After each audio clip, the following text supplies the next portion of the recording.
Hi guys, welcome back to the Lovin Riyadh Show, where we talk about all the latest news that's been going on and roaming around Riyadh. I'm Sarah. And I'm Rama, and we're so happy to be back with another episode. I think this is our 6th episode now. So we have a lot of topics today, super interesting ones actually.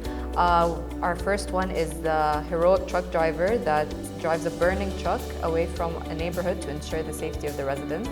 And a man walks from Dubai to Riyadh hoping to meet Ronaldo. Also, we have a Saudi tourism minister talks about the success of alcohol-free enjoyment in Saudi. And EU announces 5-year visa for citizens from Saudi Arabia, Bahrain and Oman.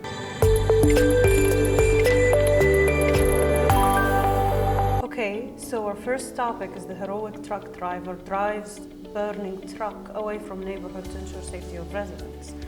How many times do you feel like that adrenaline rush when something like horrifying happens, like his truck is on fire, and this man managed to move away from people so they don't get harmed from the... So he drove the burning truck like while it was on fire? Yeah, he was still in the truck and he drove it away from people so they don't get harmed. Okay. Yeah, that's as you can say, not all heroes wear capes. Sometimes they're wearing what do you call it? The Pakistani... The traditional outfit? Yeah, I don't know what they call it. Shalwar kameez, maybe? That's cool, but I don't think so. I don't know. Sometimes they're in casual clothes, basically. Yeah, but like for the, So do we know how the truck, where the fire came from? Or exactly. It just, like, we just know that this driver... It caught fire. Yeah, well, basically. I mean, good on him that he was able to think on the spot, because imagine if this is happening to you. Yeah, and driving a truck isn't that easy, especially, of course, since it's a truck. Do you know these big trucks that like transfer cement and rocks and all that? They're hard to drive. And they're very heavy. You know, you need a special license for that. You need a special license to be able to drive these heavy duty car truck. Yeah, Is it called? I think so.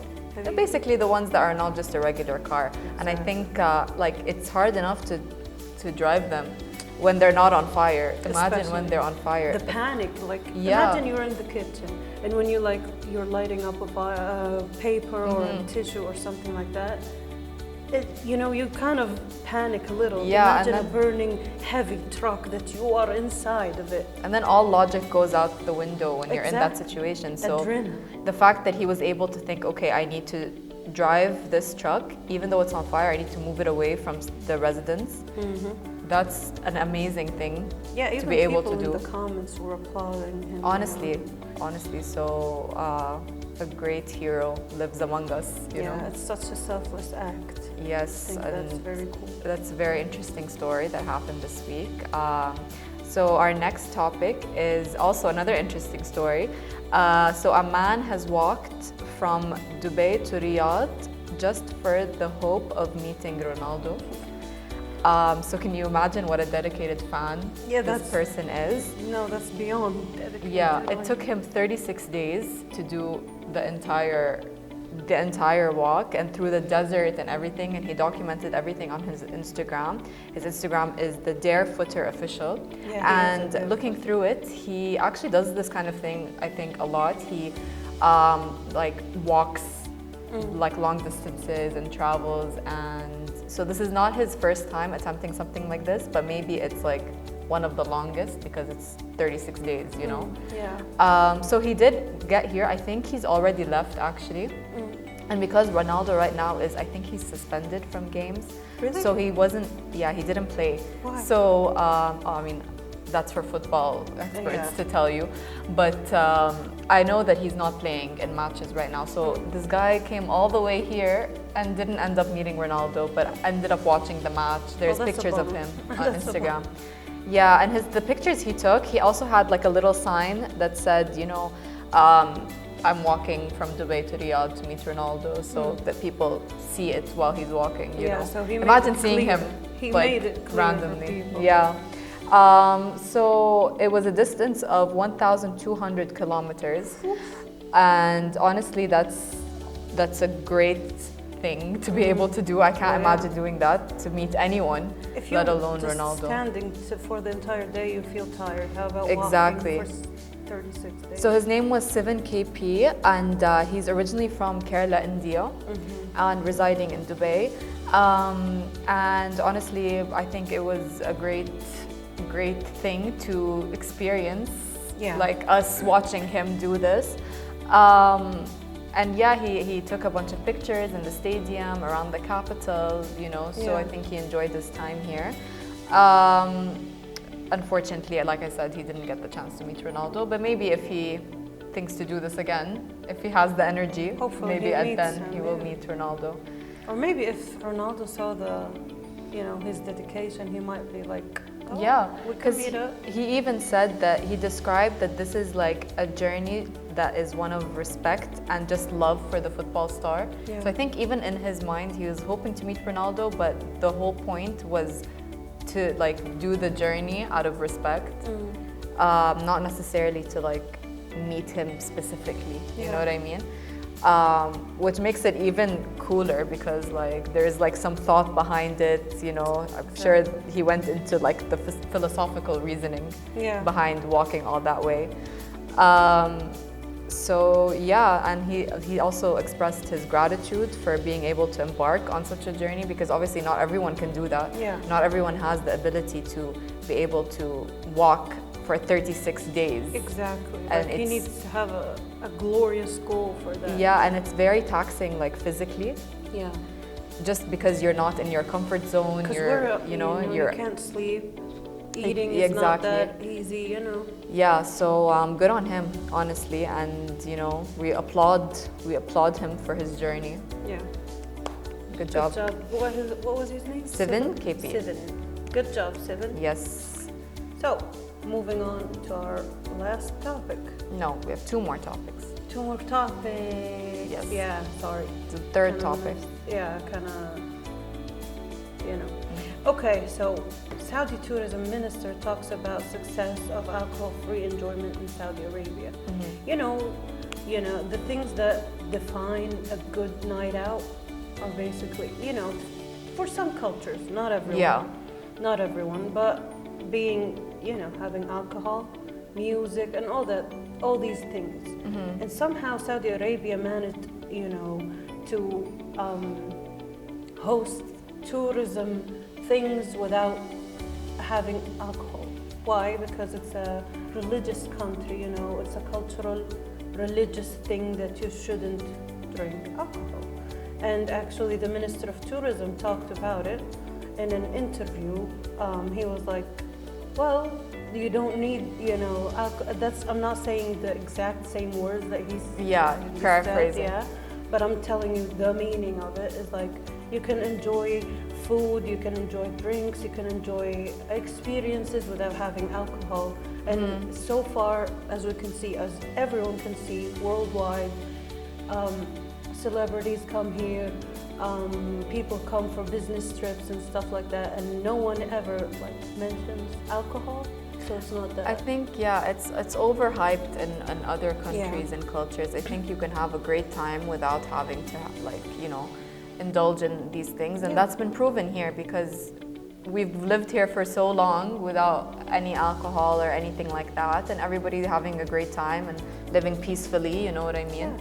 And it can actually provide disadvantages, because then maybe things start to get unsafe a little bit and things like that. But we're doing well here, and everyone is having having a great time. And actually, have you seen how they've started to incorporate mixology and things like that, but with 0% alcohol? No, I haven't. So they have brands now that are the same kind of alcoholic drinks, but without any alcohol in them. Yeah. I know. So there's a lot of places that you'll go to where there's literally bars and bartenders and everything, creating cocktails and everything, but they're mocktails, so there's nothing in them. They just taste the same, basically. And it's just, they're getting really into that now. And it's just about, the enjoyment of the flavors and having a nice drink when you're out, not for the effects of alcohol. And everybody's loving it and having a great time. So it's clearly not needed that much. We don't need alcohol to feel good. Mm-hmm. So you can have a good time without drinking, like experiences are more beautiful when you're sober. When you know what's happening and you can fully experience and it. people in the comments applaud the Minister of Tourism for his statement. They were all like, teach them that our tourism is culture of customs and traditions, and things like that. Someone also said, done well. Simple period. as that, just done well. And the last one, which I think is a nice ending note for this topic, and then we'll move on. May God protect the land of the two holy mosques and its rulers. Yes, for sure. So speaking of the tourism of Saudi, we can actually now, citizens from Saudi, Bahrain and Oman can visit the EU on a 5-year visa now. So the EU has just announced this.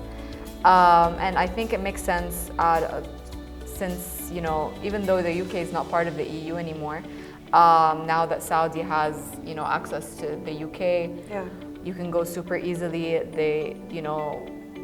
The airport is part of Saudi now, like the airport in the UK. So the fact that we're able to go, I'm not able because I don't have a Saudi passport. Oh yeah. But you are. Yeah. And most people, citizens of Saudi, are able to go, and Bahrain and Oman. So if any of our viewers are from there, you can enjoy this as well.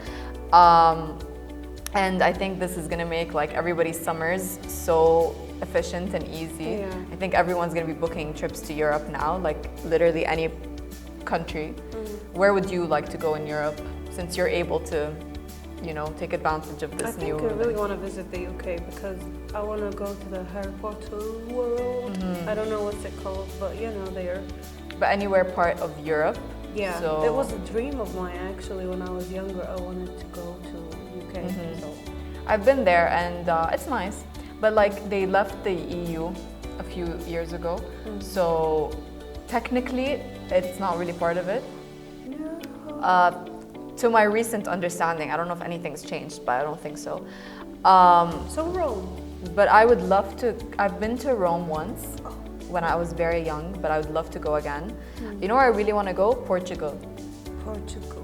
Yeah, that's cool. I think it would be nice. And obviously, every European country has like something interesting to look forward have their to. own beautiful things. Exactly. So I'm sure everybody from Saudi is going to be taking advantage, and summer's coming up now. Yeah. So I'm sure we'll be seeing lots of coverage and Instagrams and TikToks of everybody enjoying their summer. Can't wait to watch the Yes, TikTok. and hopefully you can take advantage of this and go ahead and book a trip. And if any of you guys are going anywhere interesting this summer after this news came out, let us know in the comments. Give us tips on where we could go if any of you guys have already been anywhere interesting in Europe. So that's all the topics we have for today. Thank you so much for listening and tuning in. You can also follow along on the podcast on Podio, on Apple Music, Spotify, Apple Podcasts, and Spotify and Rami and all the podcast platforms, as well as watch the full show on YouTube. We'll see you guys next week, and thank you so much. Bye-bye.